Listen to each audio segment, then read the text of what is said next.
On connaissait les combats de boxe ou de catch. Eh bien, au XXIe siècle, il y a désormais les combats de robots. Maker Fight, c'est le nom de ce tournoi organisé pour la 6e fois à Mulhouse. Des robots fabriqués par les participants eux-mêmes, français, mais pas que, car l'événement est désormais international. Stéphanie Malleurant et Eric Leinhofer. Avec moi, 3, 2, 1, c'est parti! Deux robots en plein combat dans une arène en plexiglas. Le duel prend fin au bout d'1 minute ou quand l'un des deux est KO.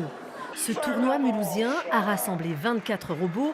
Pour la première fois, quelques spécimens conçus par des Belges et des Néerlandais, comme celui de Babette Vanson et son mari, eux ont été surpris par les robots français.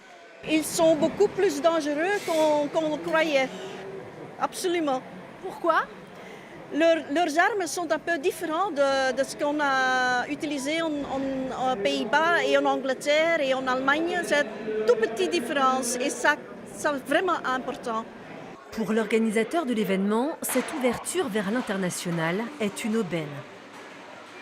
Ça nous permet de confronter nos propres pratiques aux leurs, d'apprendre de leur façon de faire, d'apprendre de leur façon de gérer l'événement, de gérer les robots, plein de choses. Donc ça nous apprend beaucoup. Il y avait de quoi apprendre sur les ateliers proposés par les concepteurs de machines. L'événement Maker Fight rassemble des passionnés de sciences et techniques, prêts à toutes les démonstrations, toujours dans un but ludique. Clou du spectacle, les courses de drones de loisirs avec des quadricoptères propulsés à 40 km/h derrière un filet. Ça manquait à Mulhouse, donc en tant que passionné, on s'est dit voilà, on va montrer à Mulhouse qu'il y a de très bons pilotes. Et je signale d'ailleurs que certains pilotes mondiaux sont alsaciens.